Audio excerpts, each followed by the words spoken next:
राधे राधे, हरे कृष्ण। आप सभी का दिन शुभ हो।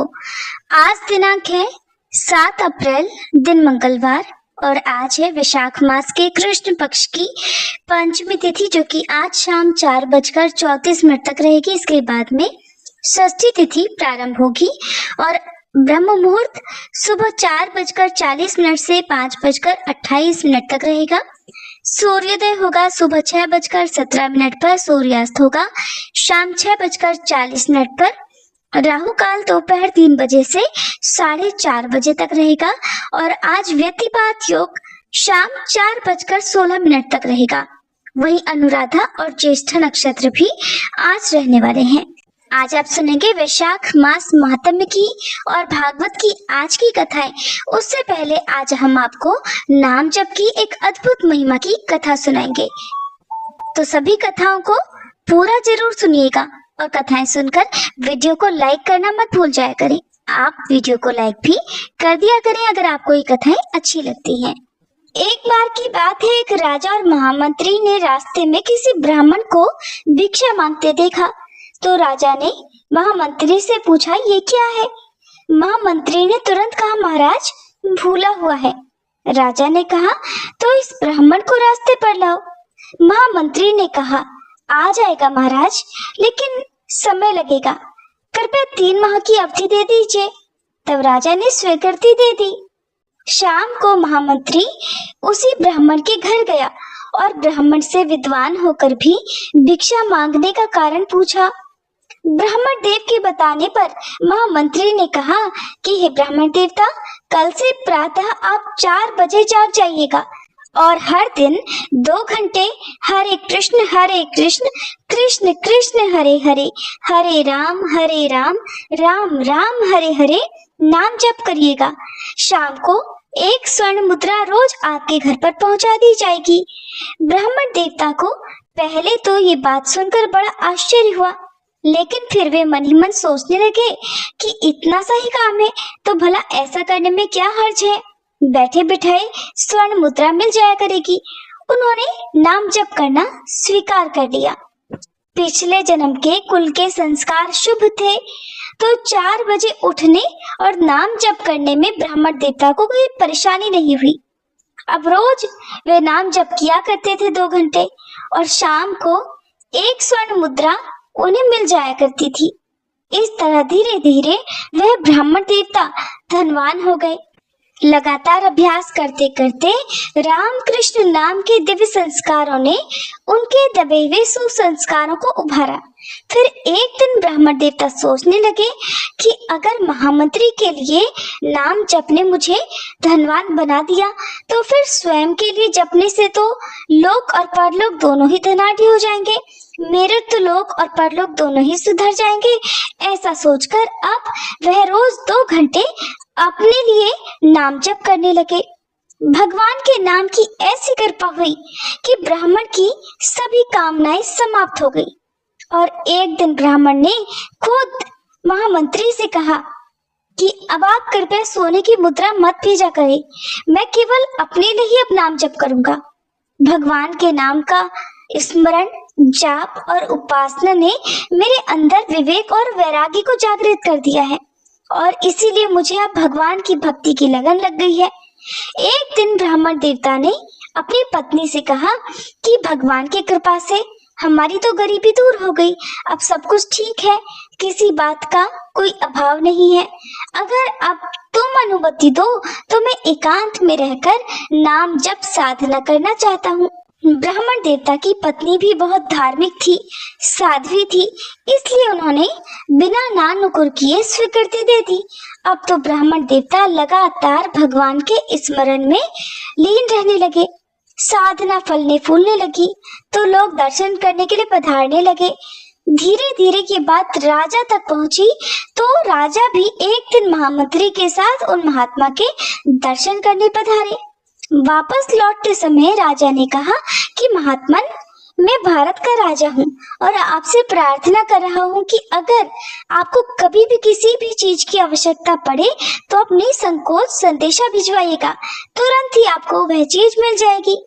राजा की बात सुनकर ब्राह्मण देवता मुस्कुराए और फिर बोले, राजन, आपके पास ऐसा कुछ भी नहीं है जिसकी मुझे जरूरत हो। हाँ, अगर आपको कुछ चाहिए तो मांगने में संकोच बिल्कुल मत करना। महामंत्री ने कहा, राजन, पहचाना आपने इन्हें?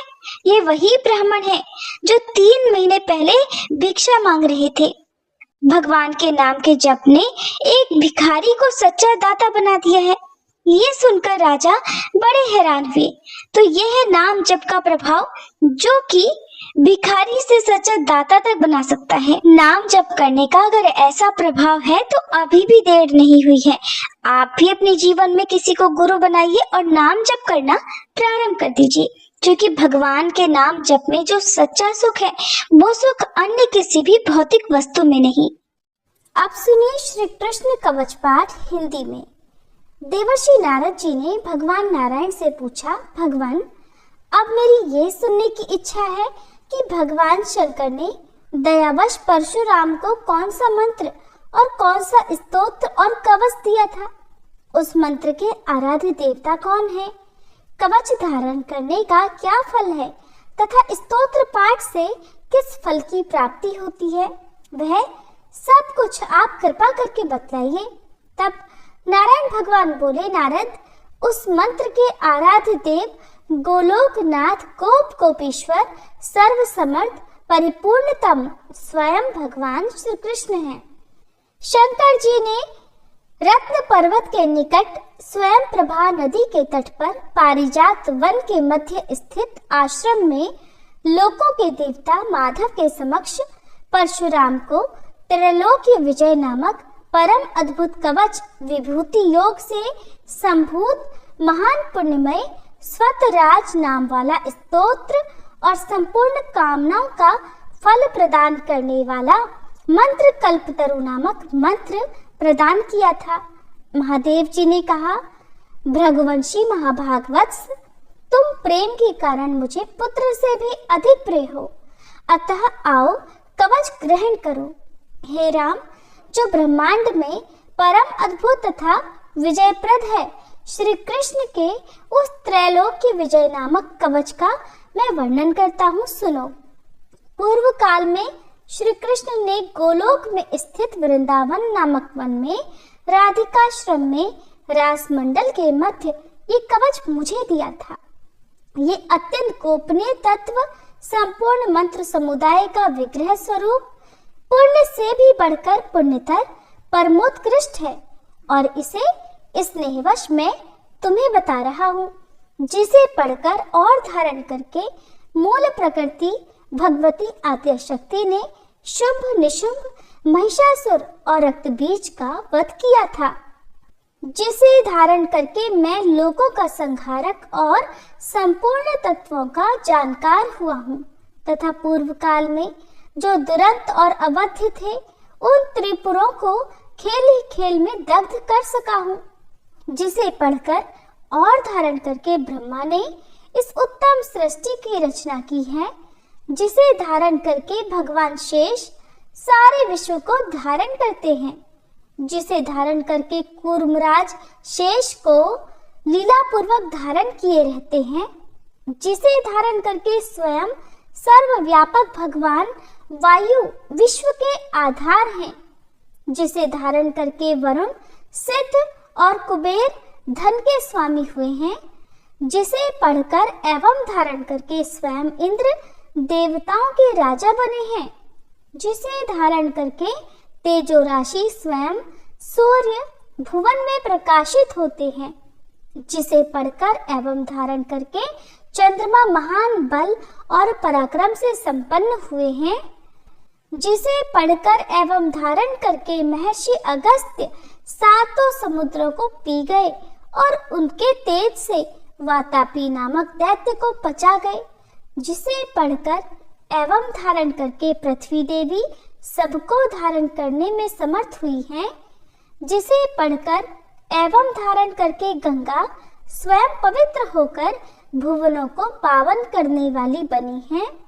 जिसे धारण करके धर्मात्माओं में श्रेष्ठ धर्म लोकों के साक्षी बने हैं, जिसे धारण करके सरस्वती देवी संपूर्ण विद्याओं की अधिष्ठात्री देवी हुई हैं, जिसे धारण करके परात्परा लक्ष्मी लोगों को अन्न प्रदान करने वाली हुई है, जिसे पढ़कर एवं धारण करके सावित्री ने वेदों को जन्म दिया है। भृगुनंदन, जिसे पढ़ और धारण करके वेद धर्म के वक्ता हुए हैं, जिसे पढ़कर और धारण करके अग्नि शुद्ध एवं तेजस्वी हुए हैं, और जिसे धारण करके भगवान सनत कुमार को ज्ञानियों में सर्वश्रेष्ठ स्थान मिला है। जो महात्मा साधु एवं श्री कृष्ण भक्त हो, उसी को केवल यह कवच देना चाहिए, क्योंकि शठ एवं दूसरों के शिष्य को देने से दाता मृत्यु को प्राप्त हो जाता है। इस त्रैलोक की विजय कवच के प्रजापति ऋषि हैं, गायत्री छंद हैं, स्वयं रासेश्वर देवता हैं, और त्रैलोकी की विजय प्राप्ति में इसका विनियोग कहा गया है। ये परात्पर कवच तीनों लोकों में दुर्लभ है। ओम श्री कृष्णाय नमः सदा मेरे सिर की रक्षा करे। कृष्णाय स्वाहा ये पंचाक्षर सदा कपाल को सुरक्षित रखे। कृष्ण नेत्रों की तथा कृष्णाय स्वाहा पुतलियों की रक्षा करे। हरे नमः सदा मेरी भ्रकुटियों को बचाए। ओम गोविंदाय स्वाहा मेरी नासिकाओं की सदा रक्षा करे। गोपालाय नमः मेरे दंड स्थलों की सदा सब ओर से रक्षा करे। ओम गोपांगनेशाय नमः सदा मेरी कानों की रक्षा करे। ओम कृष्णाय नमः निरंतर मेरे दोनों ओठों की रक्षा करे। ओम गोविंदाय स्वाहा सदा मेरी दंत पंक्ति की रक्षा करे। ओम कृष्णाय नमः दांतों के छिद्रों की तथा क्लिंग दांतों के ऊर्ध्व भाग की रक्षा करे। ओम श्री कृष्णाय स्वाहा सदा मेरी जिह्वा की रक्षा करे। रासेश्वराय स्वाहा सदा मेरे तालु की रक्षा करे। राधिकेशाय स्वाहा सदा मेरे कंठ की रक्षा करे। गोपांगनेशाय नमः सदा मेरे वक्ष स्थल की रक्षा करे। ओम गोपेशाय स्वाहा सदा मेरे कंधों की रक्षा करे। नमः किशोर वेशाय स्वाहा सदा मेरे पृष्ठ भाग की रक्षा करे। मुकुंदाय नमः सदा मेरे उदर की तथा ओम ह्रीं क्लीं कृष्णाय स्वाहा सदा मेरे हाथ पैरों की रक्षा करे। ओम विष्णवे नमः सदा मेरी दोनों भुजाओं की रक्षा करे। ओम ह्रीं भगवते स्वाहा सदा मेरे नखों की रक्षा करे। ओम नमो नारायणाय सदा नख छिद्रों की रक्षा करे। ओम ह्रीं ह्रीं पद्मनाभाय नमः सदा मेरी नाभि की रक्षा करे। ओम सर्वेशाय स्वाहा सदा मेरे कंकाल की रक्षा करे। ओम गोपी रमणाय स्वाहा सदा मेरे नितंब की रक्षा करे। ओम गोपी रमण नाथाय स्वाहा सदा मेरे पैरों की रक्षा करे। ओम ह्रीं श्रीं रसिकेशाय स्वाहा सदा मेरे सर्वांगों की रक्षा करे। ओम केशवाय स्वाहा सदा मेरे केशों की रक्षा करे। नमः कृष्णाय स्वाहा सदा मेरे ब्रह्मरंध्र की रक्षा करे। ओम माधवाय स्वाहा सदा मेरे रोमों की रक्षा करे। ओम ह्रीं श्रीं रसिकेशाय स्वाहा मेरे सर्वस्व की सदा रक्षा करे।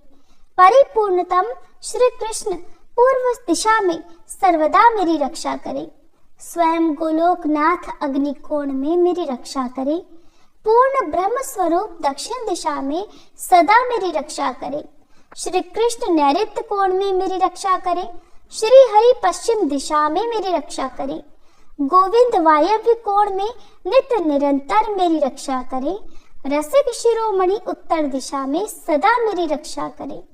वृंदावन विहार कृत सदा ईशान कोण में मेरी रक्षा करे।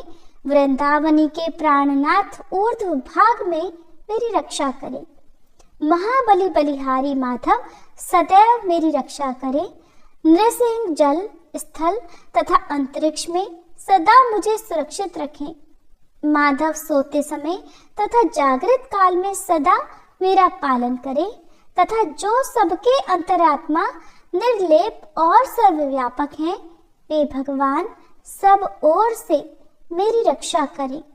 वत्स, इस प्रकार मैंने त्रैलोक्य विजय नामक कवच, जो परम अनोखा तथा समस्त मंत्र समुदाय का मूर्तमान स्वरूप है, तुम्हें बतला दिया। मैंने इसे श्री कृष्ण के मुख से श्रवण किया था। इसे जिस किसी को नहीं बतलाना चाहिए। जो विधि पूर्वक गुरु का पूजन करके इस कवच को गले में अथवा दाहिनी भुजा पर धारण करता है, वह भी विष्णु तुल्य हो जाता है, इसमें संशय नहीं है। वह भक्त जहाँ जाता है, जहाँ रहता है, वहाँ लक्ष्मी और सरस्वती भी निवास करती हैं। यदि उसे कवच सिद्ध हो जाता है तो वह जीवन मुक्त हो जाता है और उसे करोड़ों वर्षों की पूजा का फल प्राप्त हो जाता है। हजारों राजसूय, सैकड़ों वाजपेयी, 10,000 अश्वमेध, संपूर्ण महादान तथा पृथ्वी की प्रदक्षिणा, ये सभी इस त्रैलोक्य विजय की 16वीं कला की भी समानता नहीं कर सकते। व्रत उपवास का नियम, स्वाध्याय, अध्ययन, तपस्या और समस्त तीर्थों में स्नान, ये सभी इसकी एक कला को भी नहीं पा सकते।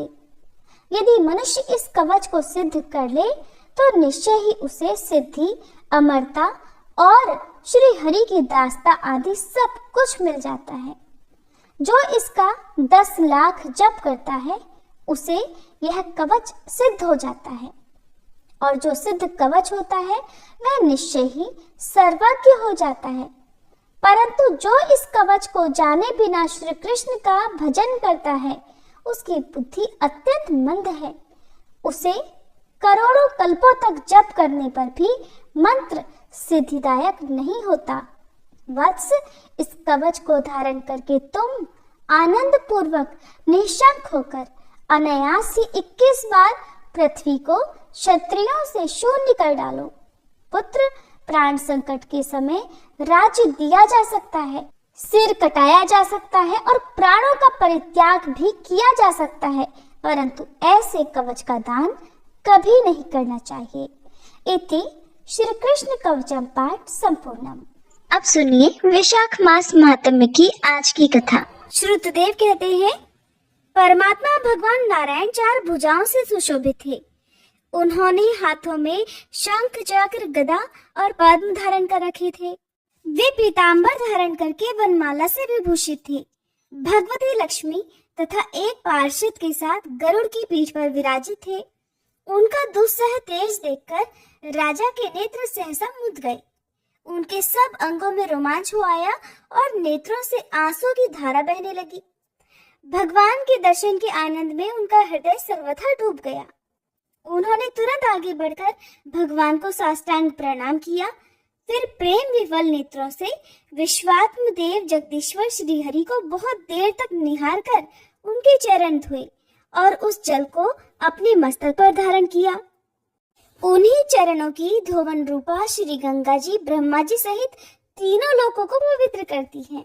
इसके बाद राजा ने महान वैभव से बहुमूल्य वस्त्र, आभूषण और चंदन से हार, धूप, दीप तथा अमृत के समान नैवेद्य के निवेदन आदि से और अपने तन, मन, धन और आत्मा का समर्पण करके अद्वितीय पुराण पुरुष भगवान विष्णु का पूजन किया। पूजा के बाद इस प्रकार स्तुति की कि जो निर्गुण, निरंजन और प्रजापतियों के भी अधीश्वर हैं, ब्रह्मा आदि संपूर्ण देवता जिनकी वंदना करते रहते हैं, उन परम पुरुष भगवान श्री हरि को मैं प्रणाम करता हूँ।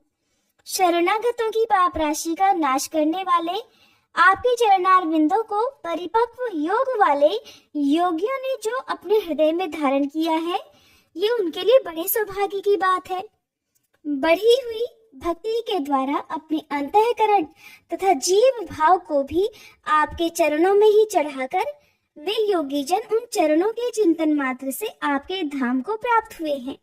विचित्र कर्म करने वाले आप स्वतंत्र परमेश्वर को नमस्कार है।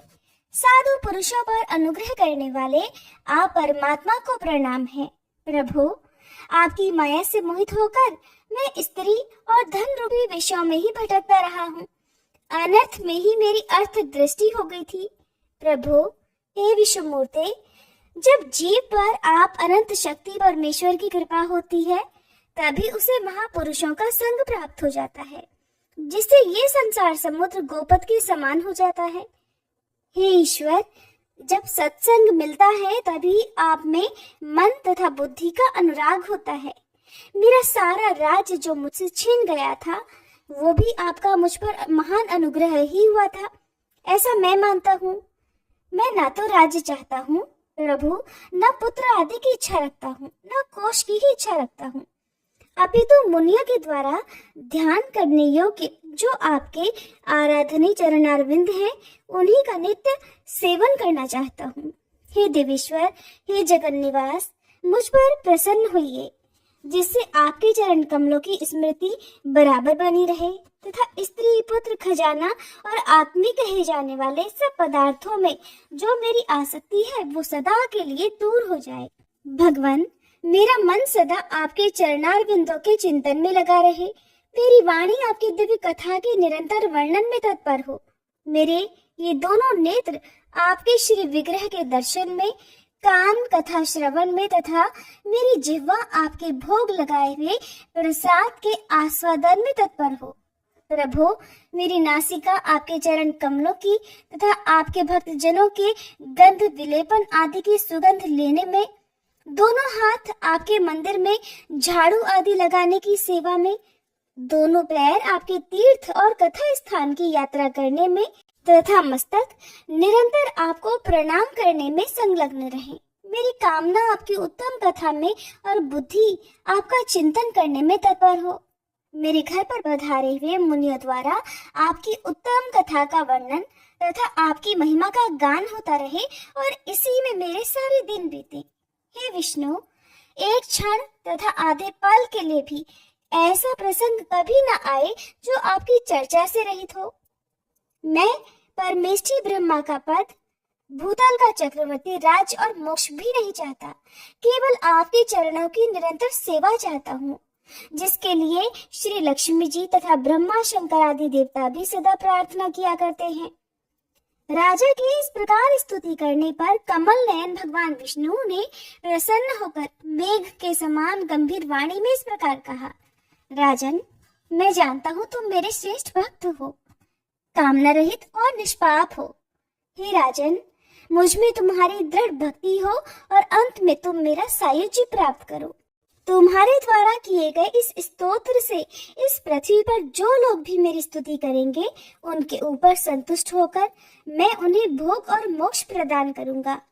यह अक्षय तृतीया इस पृथ्वी पर प्रसिद्ध होगी, जिसमें भोग और मोक्ष प्रदान करने वाला मैं तुम्हारे ऊपर प्रसन्न हुआ। जो मनुष्य इस तिथि को किसी भी बहाने से या स्वभाव से ही स्नान दान आदि क्रियाएं करते हैं, वे मेरे अविनाशी पद को प्राप्त हो जाते हैं। जो मनुष्य पितरों के उद्देश्य से अक्षय तृतीया को श्राद्ध करते हैं, उनका किया हुआ वह श्राद्ध अक्षय हो जाता है। इस तिथि में थोड़ा सा भी जो पुण्य किया जाता है, उसका फल अक्षय होता है। राजन, जो कुटुंबी ब्राह्मण को गाय दान करता है, उसके हाथ में सब संपत्तियों की वर्षा करने वाली भुक्ति और मुक्ति भी आ जाती है। जो वैशाख मास में मेरा प्रिय करने वाले धर्मों का अनुष्ठान करता है, उसके जन्म मृत्यु जरा भय और पाप को मैं हर लेता हूँ।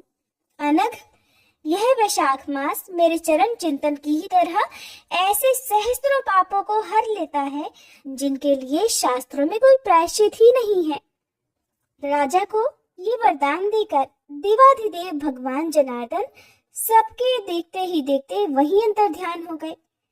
इसके बाद राजा पुरुयशा सदा भगवान में ही मन लगाए हुए उन्हीं की सेवा में तत्पर रहकर इस पृथ्वी का पालन करने लगे।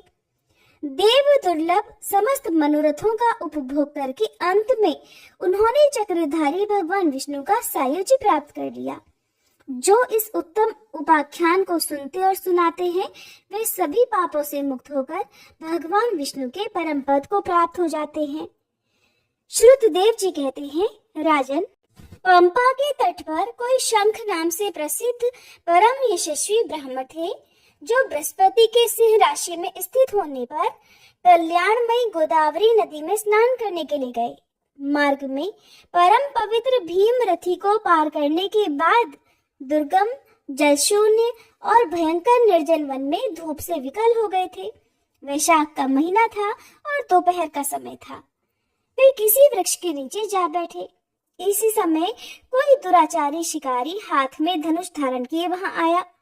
ब्राह्मण के दर्शन से उसकी बुद्धि पवित्र हो गई और वह इस प्रकार कहने लगा कि मुने, मैं अत्यंत दुर्बुद्धि और पापी हूँ। मेरे ऊपर आपने बड़ी कृपा की है, क्योंकि साधु महात्मा स्वभाव से ही दयालु होते हैं। कहाँ मैं नीच कुल में उत्पन्न हुआ व्याध और कहाँ मेरी ऐसी पवित्र बुद्धि। मैं इसे केवल आपका ही उत्तम अनुग्रह मानता हूँ। हे साधु बाबा, मैं आपका शिष्य हूँ, कृपा पात्र हूँ। साधु पुरुषों का समागम होने पर मनुष्य फिर कभी दुख को प्राप्त नहीं होता। इसलिए आप मुझे अपने पाप नाशक वचनों द्वारा ऐसा उपदेश दीजिए जिससे संसार बंधन से छूटने की इच्छा रखने वाले मनुष्य अनायास ही भव सागर से पार हो जाते हैं। साधु पुरुषों का मन सबके प्रति एक समान होता है।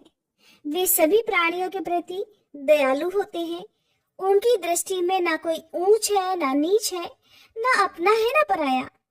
मनुष्य संतप्त होकर जब जब गुरुजनों से उपाय पूछता है, तब तब उसे वे संसार बंधन से छुड़ाने वाले ज्ञान का उपदेश दिया करते हैं। जैसे गंगा जी मनुष्यों के पाप का नाश करने वाली है, उसी प्रकार मूर्ख जनों का उद्धार करना साधु पुरुषों का स्वभाव ही माना गया है।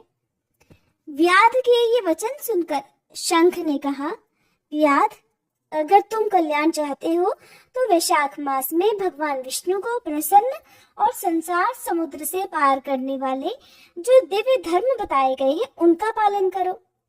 मुनि श्रेष्ठ शंख उस समय प्यास से बहुत कष्ट पा रहे थे।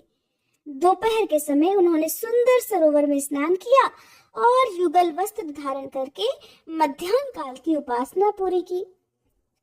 फिर देव पूजा करने के बाद व्याध के लाए हुए श्रमहारी और स्वादिष्ट कैथ का फल खाया।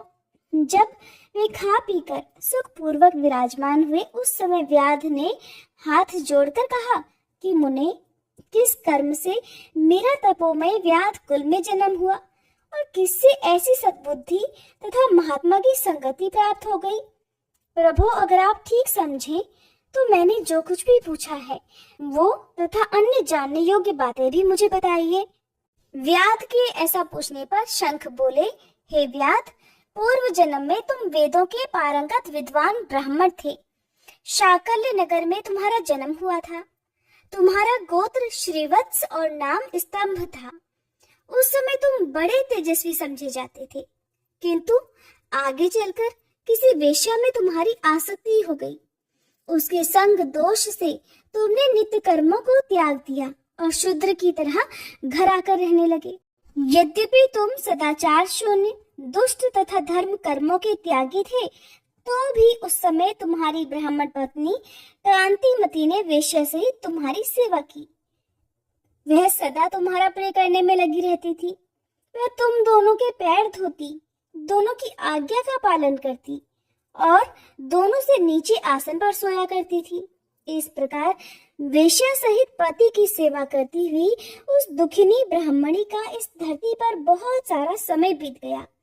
फिर एक दिन उसके पति ने मूली सहित उड़द खाया और तिल मिश्रित निष्पाव भक्षण किया। उस अपथ्य भोजन से उसका मुंह और पेट चलने लगा। उसे बड़ा भयंकर भगंदर रोग हो गया और वह उस रोग में दिन रात जलने लगा। जब तक घर में धन रहा, तब तक वह वेश्या भी वहीं टिकी रही। उसका सारा धन लेकर पीछे उसने भी उसका घर छोड़ दिया। वेश्या तो क्रूर और निर्दयी होती ही है, उसे छोड़कर किसी दूसरे के पास चली गई।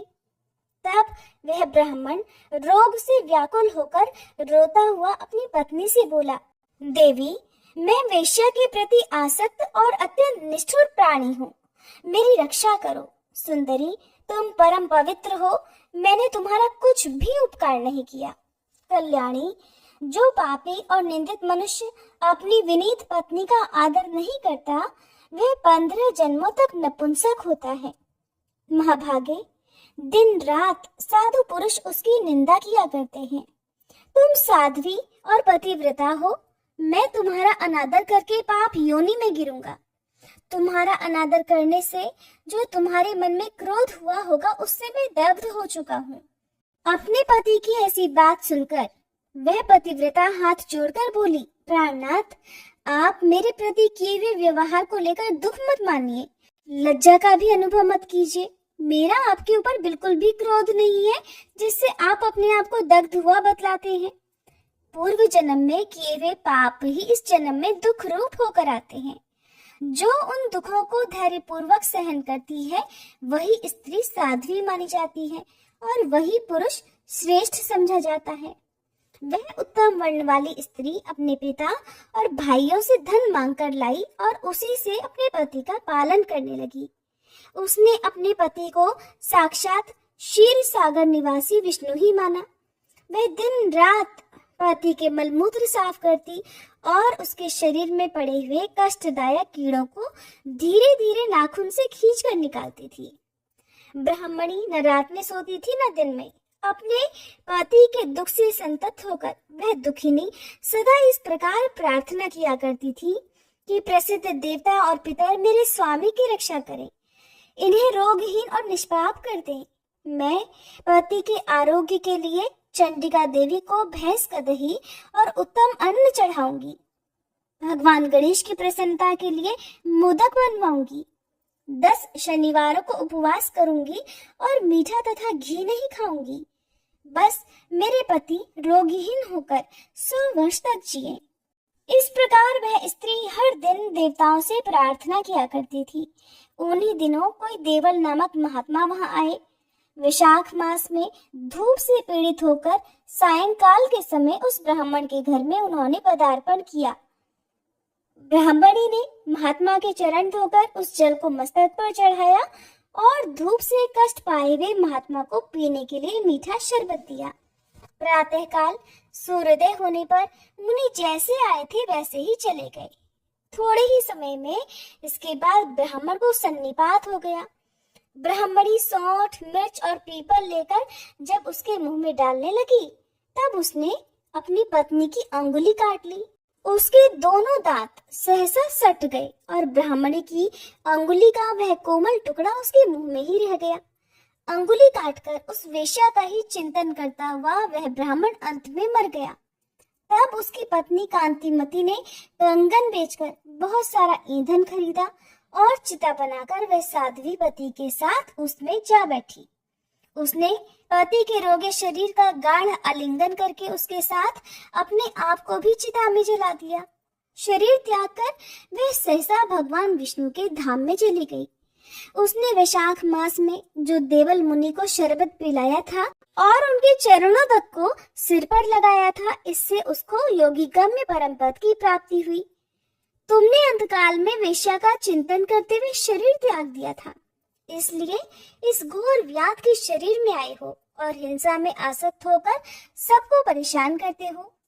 तुमने वैशाख मास में मुनि को शरबत देने के लिए ब्राह्मणी को आज्ञा दी थी। उसी पुण्य से आज व्याध होने पर भी तुम्हें सब सुखों के एकमात्र साधन धर्म विषयक प्रश्न पूछने के लिए ये उत्तम बुद्धि प्राप्त हुई है।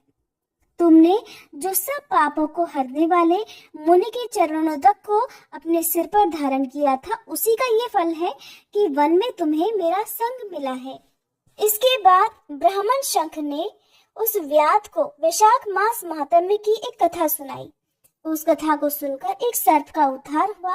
वह सर्प कौन था, किस प्रकार से उसका उद्धार हुआ और वैशाख मास महात्म्य श्रवण से व्याध का वाल्मीकि होने का वर्णन आप अगले अध्याय में सुनिए। आप सुनिए आज की भागवत कथा। भगवान श्री कृष्ण उद्धव जी से कहते हैं कि हे उद्धव, इन दुष्ट इंद्रियों से विषयों को मत भोगो।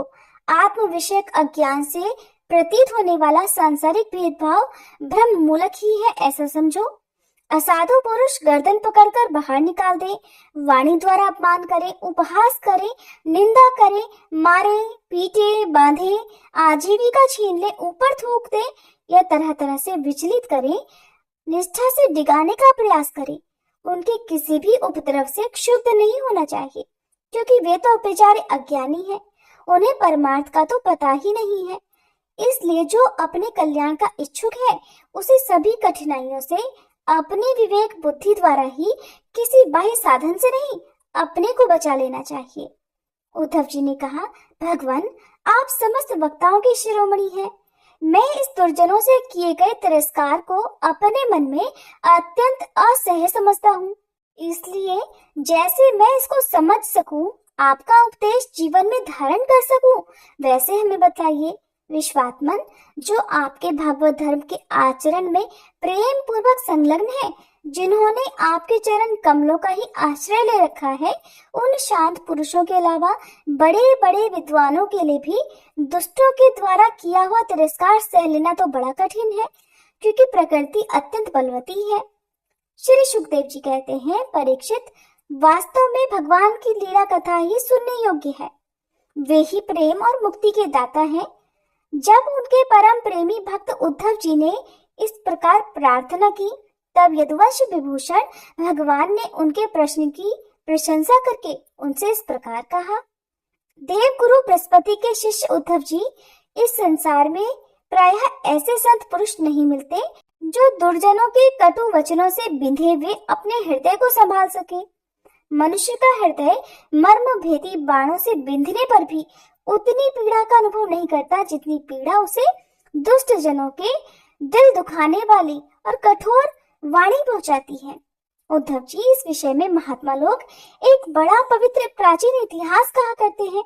मैं वही तुम्हें सुनाऊंगा, तुम मन लगाकर उसे सुनो। एक भिक्षुक को दुष्टों ने बहुत सताया था। उस समय भी उसने अपना धैर्य नहीं छोड़ा और उसे अपने पूर्व जन्म के कर्मों का फल समझकर कुछ अपने मानसिक उद्गार प्रकट किए थे। उन्हीं का इस इतिहास में वर्णन है। प्राचीन समय की बात है। उज्जैन में एक ब्राह्मण रहा करता था।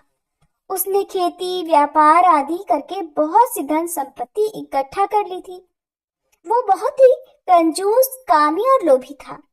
क्रोध तो उसे बात बात में आ जाता था। उसने अपनी जाति, बंधु और अतिथियों को कभी मीठी बात से भी प्रसन्न नहीं किया। खिलाने पिलाने की तो बात ही क्या है। वो धर्म कर्म से रीते घर में, अर्थात धर्म कर्म से हीन घर में रहता और स्वयं भी अपनी धन संपत्ति के द्वारा समय पर अपने शरीर को भी सुखी नहीं करता था। उसकी कंजूसी और बुरे स्वभाव के कारण उसके बेटे बेटी, भाई बंधु, नौकर चाकर और पत्नी आदि सभी दुखी रहा करते। मन ही मन उसका अनिष्ट सोचा करते थे। कोई भी उसके मन को प्रिय लगने वाला व्यवहार नहीं करता था। वह लोक परलोक दोनों से ही गिर गया था। बस यक्षों के समान धन की ही रखवाली करता रहता था। उस धन से वो न तो धर्म कमाता था और न भोग ही भोगता था। बहुत दिनों तक इस प्रकार जीवन बिताने से उस पर पंच महायज्ञ के भागी देवता बिगड़ उठे। उदार उद्धव जी, पंच महायज्ञ के भागियों के तिरस्कार से उसके पूर्व पुण्यों का सहारा, जिसके बल से अब तक वह धन टिका हुआ था, जाता रहा और जिसे उसने बड़े परिश्रम से, बड़े उद्योग से इकट्ठा किया था, वो धन उसकी आंखों के सामने ही नष्ट भ्रष्ट हो गया।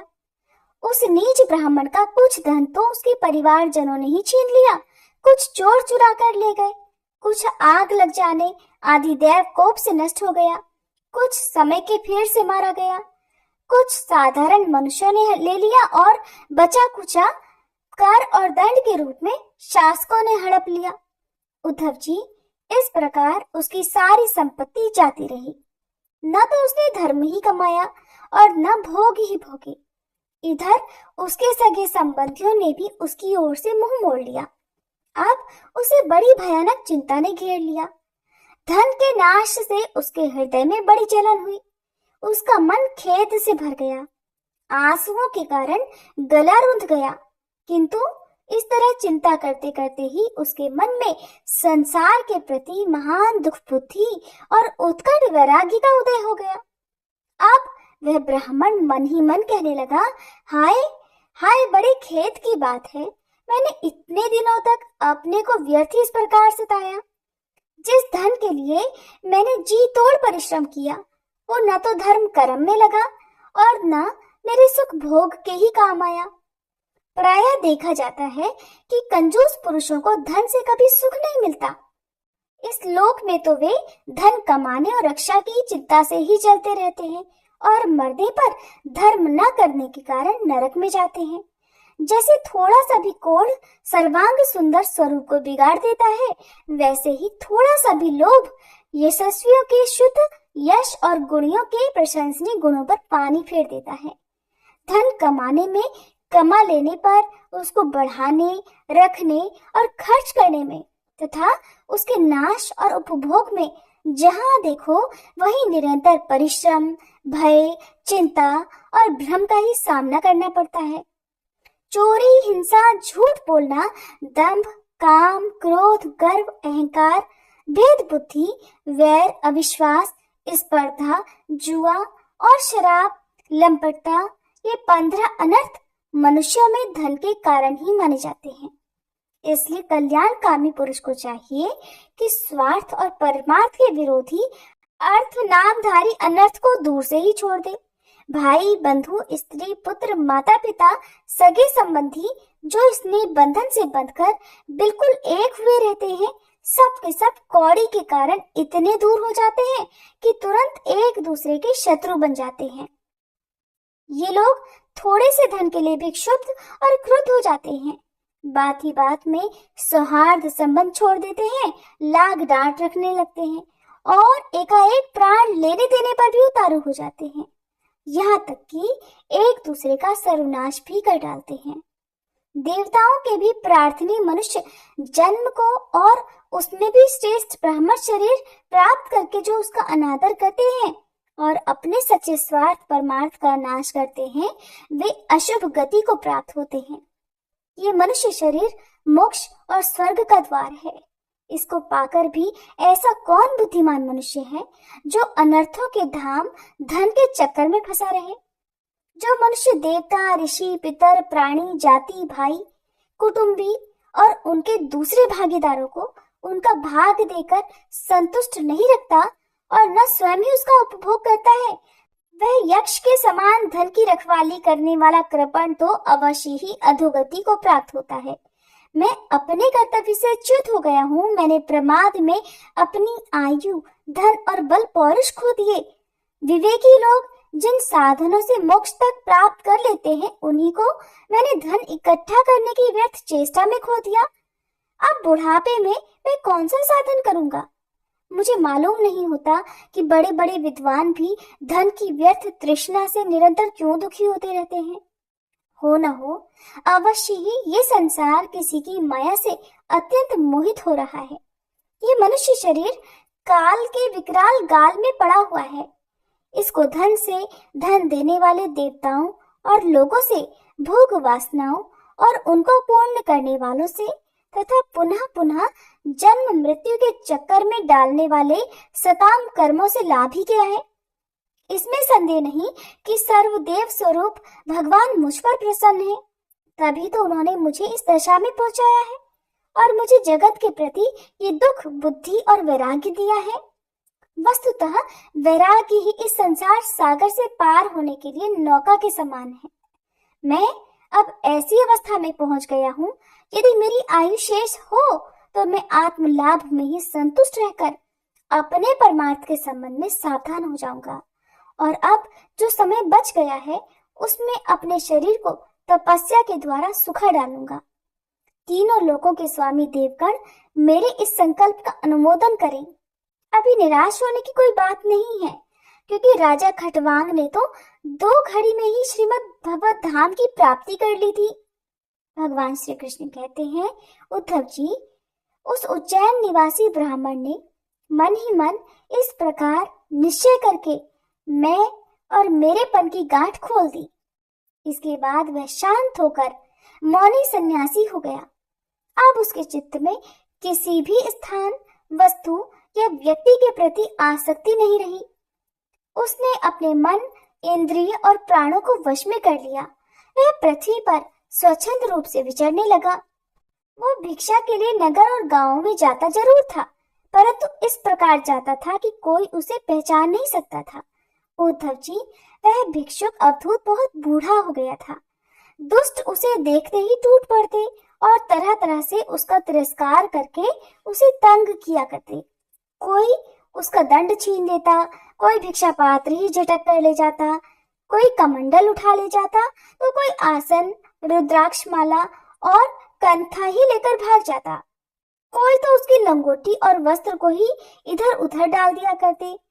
कोई कोई वे वस्तुएं देकर और कोई दिखला दिखला कर फिर छीन लेते। जब वह अवधूत मधुकरी मांग कर लाता और बाहर नदी तट पर भोजन करने बैठता, तो पापी लोग कभी उसके सिर पर मूत्र विसर्जन कर देते, कभी थूक देते। वे लोग उस मौनी अवधूत को तरह तरह से बोलने के लिए विवश करते, और जब वो इस पर भी नहीं बोलता तो उसे पीटते।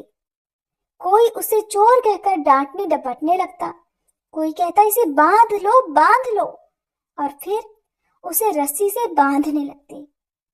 कोई उसका तिरस्कार करके इस प्रकार ताना कसते कि देखो देखो, अब इस कंजूस ने धर्म का ढोंग रचा है, इसका सारा धन नष्ट हो गया, इसके स्त्री पुत्रों ने इसे घर से निकाल दिया, तब इसने भीख मांगने का रोजगार कर लिया है।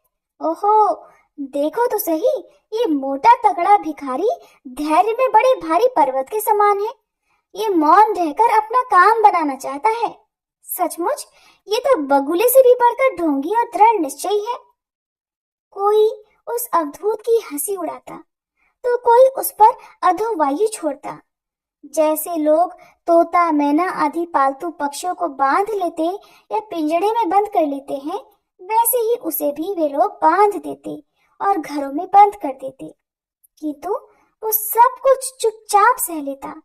उसे कभी ज्वर आदि के कारण दैहिक पीड़ा सहनी पड़ती, कभी गर्मी सर्दी आदि से दैविक कष्ट उठाने पड़ते, कभी दुर्जन लोग अपमान आदि के द्वारा उसे भौतिक पीड़ा पहुंचाते, किंतु भिक्षुक के मन में इससे कोई विकार नहीं होता।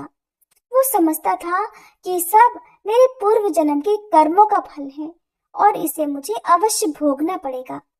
यद्यपि नीच मनुष्य तरह तरह के तिरस्कार करके उसे उसके धर्म से गिराने की चेष्टा किया करते, फिर भी वो बड़ी दृढ़ता से अपने धर्म में स्थिर रहता और सात्विक धैर्य का आश्रय लेकर कभी कभी ऐसे उद्गार प्रकट किया करता। वो ब्राह्मण कहा करता कि मेरे सुख अथवा दुख का कारण न ये मनुष्य है, न देवता, न शरीर है, न ये ग्रह, कर्म और काल आदि ही है। श्रुतियां और महात्मा जन मन को ही इसका परम कारण बतलाते हैं और मन ही इस सारे संसार चक्र को चला रहा होता है। जिसका मन शांत और समाहित है, उसे दान आदि समस्त सत्कर्मों का फल प्राप्त हो चुका है, अब उनसे कुछ लेना बाकी नहीं है। और जिसका मन चंचल है या आलस्य से अभिभूत हो रहा है, उसको इन दान आदि शुभ कर्मों से अब तक कोई लाभ नहीं हुआ। सभी इंद्रियां मन के वश में है, मन किसी भी इंद्रिय के वश में नहीं है। ये मन बलवान से भी बलवान अत्यंत भयंकर देव है। जो भी इसको अपने वश में कर लेता है, वही देव इंद्रियों का विजेता है। सचमुच मन बहुत बड़ा शत्रु है, इसका आक्रमण असह्य है। ये बाहरी शरीर को ही नहीं, हृदय आदि मर्म स्थानों को भी बेंधता रहता है। इसे जीत पाना बहुत कठिन है। मनुष्य को चाहिए कि सबसे पहले इसी शत्रु पर विजय प्राप्त करे, परंतु होता यह है कि मूर्ख लोग इसे तो जीतने का प्रयास करते नहीं, दूसरे मनुष्यों से झूठ मूठ झगड़ा बखेड़ा करते रहते हैं और इस जगत के लोगों को ही मित्र शत्रु उदासीन बना लेते हैं। अगर मान ले कि मनुष्य ही सुख दुख का कारण है, तो भी उनसे आत्मा का क्या संबंध? क्योंकि सुख दुख पहुंचाने वाला भी मिट्टी का शरीर है और भोगने वाला भी। कभी भोजन आदि करते समय यदि अपने दांतों से अपनी ही जीभ कट जाए और उससे पीड़ा होने लगे, तो मनुष्य बताइए भला किस पर क्रोध करेगा? अगर ऐसा मान ले कि देवता ही दुख के कारण है, तो भी इस दुख से आत्मा की क्या हानि? क्योंकि यदि दुख के कारण देवता है, तो इंद्रियाभिमानी देवताओं के रूप में उनके भोक्ता भी तो वे ही है। और देवता सभी शरीरों में एक हैं। जो देवता एक शरीर में है, वे ही दूसरे में भी हैं। ऐसी दशा में यदि अपने ही शरीर के किसी एक अंग से दूसरे अंग को चोट लग जाए, तो भला किस पर क्रोध किया जाएगा? यदि ऐसा माने कि आत्मा ही सुख दुख का कारण है, तो वह तो अपना आप ही है, कोई दूसरा नहीं, क्योंकि आत्मा से अलग तो कुछ और है ही नहीं। अगर कुछ दूसरा प्रतीत होता है तो वह मिथ्या है। इसलिए न सुख है न दुख, फिर क्रोध कैसा? क्रोध का निमित्त ही क्या? यदि ग्रहों का सुख दुख का निमित्त माने तो फिर उनसे भी अजन्मा आत्मा की क्या हानि? उनका प्रभाव भी जन्म मृत्युशील शरीर पर ही होता है। ग्रहों की पीड़ा तो उनका प्रभाव ग्रहण करने वाले शरीर को ही होती है, और आत्मा उन ग्रहों और शरीर से सर्वथा परे है। तब भला वह किस पर क्रोध करे? जो इस बात को जान लेता है वो फिर किसी भी भय के निमित्त से भयभीत नहीं होता। बड़े बड़े प्राचीन ऋषि मुनियों ने इस परमात्म निष्ठा का ही आश्रय ग्रहण किया है। मैं भी इसी का आश्रय ग्रहण करूंगा और मुक्ति तथा प्रेम के दाता भगवान के चरण कमलों की सेवा के द्वारा ही इस दुरंत अज्ञान सागर को अनायास ही पार कर लूंगा। भगवान श्री कृष्ण कहते हैं, उद्धव जी, उस ब्राह्मण का धन क्या नष्ट हुआ? उसका तो सारा क्लेश ही दूर हो गया। अब वह संसार से विरक्त हो गया और संन्यास लेकर पृथ्वी में स्वच्छंद घूमने लगा। यद्यपि दुष्टों ने उसे बहुत सताया, फिर भी वो अपने धर्म में अटल रहा, तनिक भी विचलित नहीं हुआ। उस समय वह मौनी अवधूत मन ही मन इस प्रकार का गीत गाया करता था, उद्धव जी, इस संसार में मनुष्य को कोई भी दूसरा सुख या दुख नहीं देता, ये तो उसके चित्त का भ्रम मात्र ही है। ये सारा संसार और इसके भीतर मित्र उदासीन और शत्रु के भेद अज्ञान कल्पित हैं। इसलिए प्यारे उद्धव, अपनी वृत्तियों को मुझ में तन्मय कर दो और इस प्रकार अपनी सारी शक्ति लगाकर मन को वश में कर लो और फिर मुझ में ही नित्य युक्त होकर स्थित हो जाओ। बस सारे योग साधन का इतना ही सार संग्रह है। ये भिक्षु का गीत क्या है? मूर्तिमान ब्रह्म ज्ञान निष्ठा ही है। जो पुरुष एकाग्र चित्त से इसे सुनता, सुनाता और धारण करता है, वो कभी सुख दुख आदि द्वंद्वों के वश में नहीं होता। उनके बीच में भी वो सिंह के समान दहाड़ता ही रहता है। श्री सुखदेव जी कहते हैं, परीक्षित, आप उद्धव जी योग मार्ग का पूरा पूरा उपदेश प्राप्त कर चुके थे। भगवान श्री कृष्ण की बात सुनकर उनकी आंखों में आंसू उमड़ आए। प्रेम की बाढ़ से गला रुंध गया। चुपचाप हाथ जोड़े रह गए और फिर उनसे कुछ नहीं बोला गया। उनका मन प्रेमावेश से विह्वल हो रहा था। फिर उन्होंने बड़े धैर्य से उसे रोका और अपने आप को अत्यंत सौभाग्यशाली अनुभव करते हुए सिर से यदुवंश शिरोमणि भगवान श्री कृष्ण के चरणों को स्पर्श किया। फिर हाथ जोड़कर उनसे ये प्रार्थना की कि प्रभु, आप माया और ब्रह्मा आदि के भी मूल कारण हैं। मैं मोह के महान अंधकार में भटक रहा था। आपके सत्संग से वह सदा के लिए भाग गया। भला जो अग्नि के पास पहुंच गया, उसके सामने क्या शीत, अंधकार और उसके कारण होने वाला भय ठहर सकता है? भगवान, आपकी मोहिनी माया ने मेरा ज्ञान दीपक छीन लिया था, किंतु आपने कृपा करके फिर अपने सेवक को वह लौटा दिया। आपने मेरे ऊपर महान अनुग्रह की वर्षा की है। ऐसा कौन होगा जो आपके इस कृपा प्रसाद का अनुभव करके भी आपके चरण कमलों की शरण छोड़ दे और किसी दूसरे का सहारा ले? महायोगेश्वर, मेरा आपको नमस्कार है। अब आप कृपा करके मुझ शरणागत को ऐसी आज्ञा दीजिए जिससे आपके चरण कमलों में मेरी अनन्य भक्ति बनी रहे। भगवान श्री कृष्ण बोले, उद्धव जी, आप तुम मेरी आज्ञा से बद्री वन में चले जाओ। वो मेरा ही आश्रम है। वहां मेरे चरण कमलों के धोवन गंगा जल का स्नान पान के द्वारा सेवन करके तुम पवित्र हो जाओगे। अलकनंदा के दर्शन मात्र से तुम्हारे सारे पाप ताप नष्ट हो जाएंगे। प्रिय उद्धव, तुम वहां वृक्षों की छाल पहनना, वन के कंद मूल फल खाना और किसी भोग की अपेक्षा न रखकर निष्प्रह वृत्ति से अपने आप में मस्त रहना। सर्दी गर्मी सुख दुख जो कुछ भी आ पड़े उसे सम रहकर एक समान रहकर सह लेना। स्वभाव सौम्य रखना, इंद्रियों को वश में रखना, चित्त शांत रहे, बुद्धि समाहित रहे और तुम स्वयं मेरे स्वरूप के ज्ञान और अनुभव में डूबे रहना। मैंने तुम्हें जो कुछ शिक्षा दी है उसका एकांत में विचार पूर्वक अनुभव करते रहना। अपनी वाणी और चित्त मुझ में ही लगाए रहना और मेरे बतलाए हुए भागवत धर्म में प्रेम से रम जाना। अंत में तुम त्रिगुण और उनसे संबंध रखने वाली गतियों को पार करके उनसे परे मेरे परमार्थ स्वरूप में मिल जाओगे। श्री सुखदेव जी कहते हैं, परीक्षित, भगवान श्री कृष्ण के स्वरूप का ज्ञान संसार के भेद भ्रम को छिन्न भिन्न कर देता है। जब उन्होंने स्वयं उद्धव जी को ऐसा उपदेश किया तो उन्होंने उनकी परिक्रमा की और उनके चरणों पर सिर रख दिया।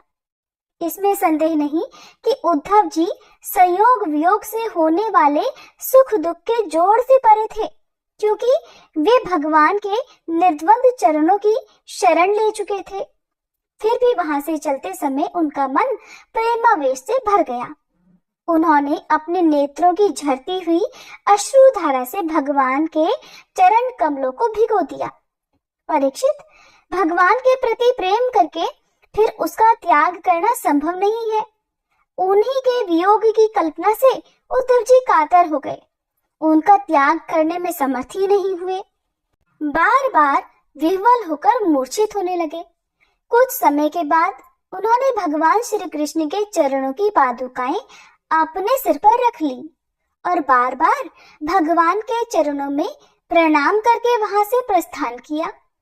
भगवान के परम प्रेमी भक्त उद्धव जी हृदय में उनकी दिव्य छवि धारण किए फिर बद्रिकाश्रम पहुंचे और वहां उन्होंने तपोमय जीवन बिताकर जगत के एकमात्र हितैषी भगवान श्री कृष्ण के उपदेशानुसार उनकी स्वरूपभूत परम गति प्राप्त की। राजा परीक्षित ने पूछा, भगवान, जब महाभागवत उद्धव जी बद्रीवन को चले गए तब भूत भावन भगवान श्री कृष्ण ने फिर द्वारका में क्या लीला रची? प्रभु, यदुवंशी शिरोमणि भगवान श्री कृष्ण ने अपने कुल के ब्रह्म शाप ग्रस्त होने पर सबके नेत्र आदि इंद्रियों के परम प्रिय अपने दिव्य श्री विग्रह की लीला का संवरण कैसे किया? भगवान, जब स्त्रियों के नेत्र उनके श्री विग्रह में लग जाते थे तब वे उन्हें वहां से हटाने में असमर्थ हो जाती थी। जब संत पुरुष उनकी रूप माधुरी का वर्णन सुनते हैं तब वह श्री विग्रह कानों के रास्ते प्रवेश करके उनके चित्त में गड़ सा जाता है, वहां से हटना ही नहीं जानता। उनकी शोभा कवियों की काव्य रचना में अनुराग का रंग भर देती है और उनका सम्मान बढ़ा देती है। इसके संबंध में तो कहना ही क्या है। महाभारत युद्ध के समय जब वे हमारे दादा अर्जुन के रथ पर बैठे हुए थे, उस समय जिन योद्धाओं ने उसे देखते देखते शरीर त्याग किया, उन्हें सारूप्य मुक्ति मिल गई। उन्होंने अपना ऐसा अद्भुत श्री विग्रह किस प्रकार अंतर्ध्यान किया, कृपया बताइए। श्री सुखदेव जी कहते हैं, परीक्षित, जब भगवान श्री कृष्ण ने देखा कि आकाश, पृथ्वी और अंतरिक्ष में बड़े बड़े उत्पात अपशगुन हो रहे हैं, तब उन्होंने सुधर्मा सभा में उपस्थित सभी यदुवंशियों से ये बात कही। श्रेष्ठ यदुवंशियों, ये देखो, द्वारका में बड़े बड़े भयंकर उत्पात होने लगे हैं। ये साक्षात यमराज जी की ध्वजा के समान हमारे महान अनिष्ट के सूचक हैं। अब हमें यहाँ घड़ी दो घड़ी भी नहीं ठहरना चाहिए। स्त्रियां, बच्चे और बूढ़े यहाँ से शंखुधार क्षेत्र में चले जाएं और हम लोग प्रभास क्षेत्र में चले। आप सब जानते हैं कि वहां सरस्वती पश्चिम की ओर बहकर समुद्र में जा मिली है। वहां हम स्नान करके पवित्र होंगे, उपवास करेंगे और एकाग्र चित्त से स्नान और चंदन आदि सामग्रियों से देवताओं की पूजा करेंगे। वहां स्वस्ति वाचन के बाद हम लोग गौ, भूमि, सोना, वस्त्र, हाथी, घोड़े, रथ और घर आदि के द्वारा महात्मा ब्राह्मणों का सत्कार करेंगे। ये विधि सब प्रकार के अमंगलों का नाश करने वाली और परम मंगल की जननी है। श्रेष्ठ यदुवंशियों, देवता, ब्राह्मण और गौओं की पूजा ही प्राणियों के जन्म का परम लाभ है। परीक्षित, सभी वृद्ध यदुवंशियों ने भगवान श्री कृष्ण की ये बात सुनकर तथास्तु कहकर उनकी बात स्वीकार कर ली और तुरंत नौकाओं से समुद्र पार करके रथों द्वारा प्रभास क्षेत्र की यात्रा की। वहां पहुंचकर यादवों ने यदुवंशी शिरोमणि भगवान श्री कृष्ण के आदेशानुसार बड़ी श्रद्धा और भक्ति से शांति पाठ आदि और सब प्रकार के मंगल कृत्य किए। ये सब तो उन्होंने किया, परंतु देव ने उनकी बुद्धि हट ली और वे उस मैरेयक नामक मदिरा का पान करने लगे, जिसके नशे से बुद्धि भ्रष्ट हो जाती है। वो पीने में तो अवश्य मीठी लगती है, किंतु परिणाम में सर्वनाश करने वाली है। उस तीव्र मदिरा के पान से सब के सब उन्मत्त हो गए और वे घमंडी वीर एक दूसरे से लड़ने झगड़ने लगे। सच पूछो तो वे सब श्री कृष्ण की माया से ही ऐसा कर रहे थे।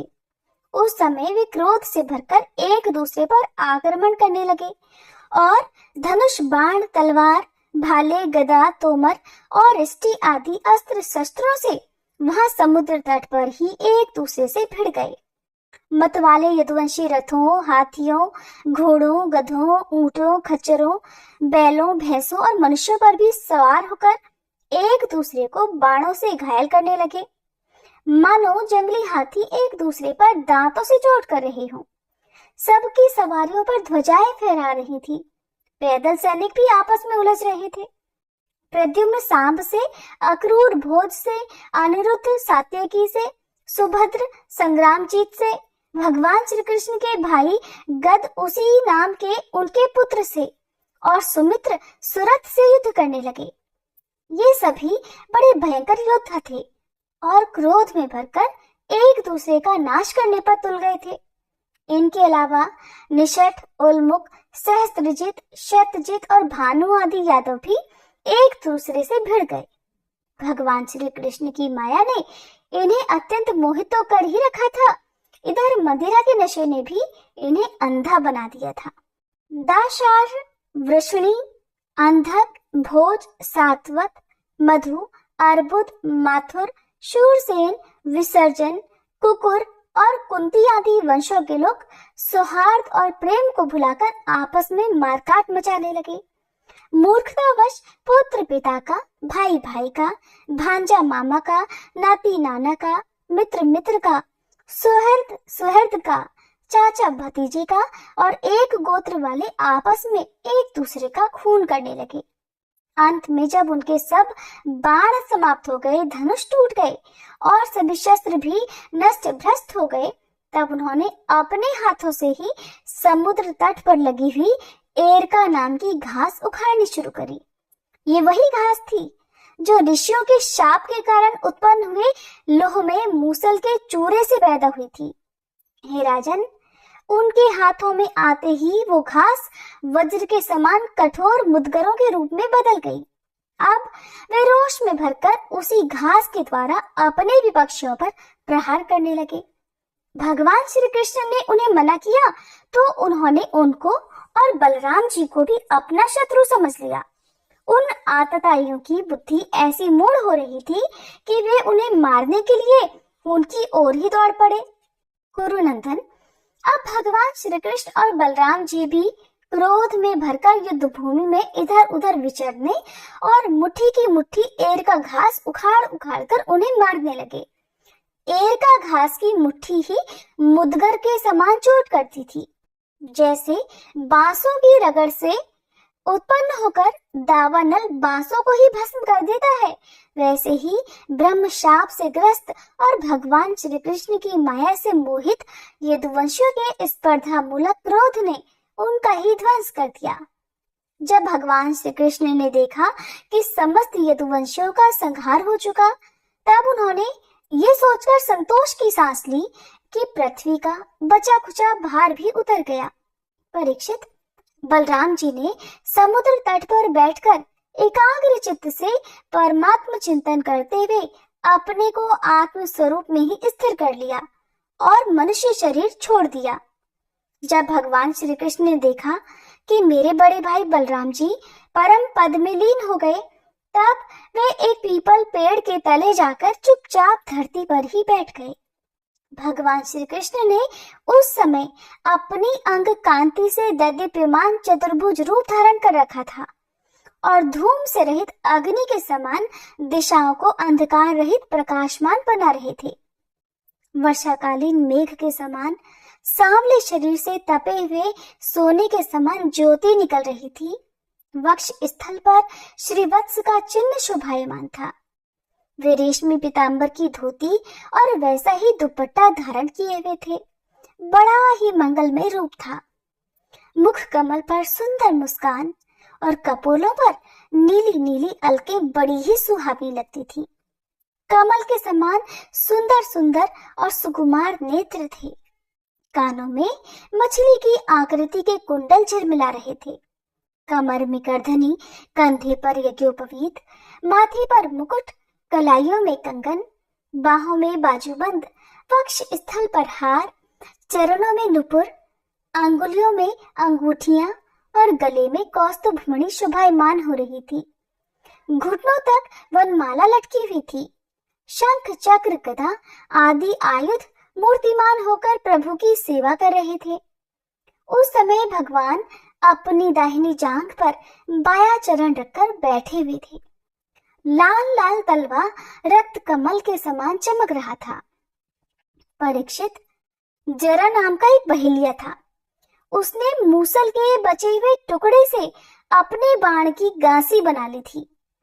उसे दूर से भगवान का वह लाल लाल तलवा हिरण के मुख के समान लगा और उसने उसे सचमुच हिरण समझकर अपने उसी बाण से बींध दिया।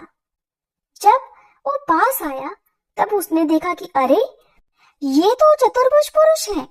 अब तो वह अपराध कर चुका था, इसीलिए डर के मारे कांपने लगा और दैत्य दलन भगवान श्री कृष्ण के चरणों पर सिर रखकर धरती पर गिर पड़ा। उसने कहा, हे मधुसूदन, मैंने अनजाने में ये पाप कर दिया है। सचमुच मैं बहुत बड़ा पापी हूँ, परंतु आप परम यशस्वी और निर्विकार हैं। आप कृपा करके मेरा अपराध क्षमा कर दीजिए।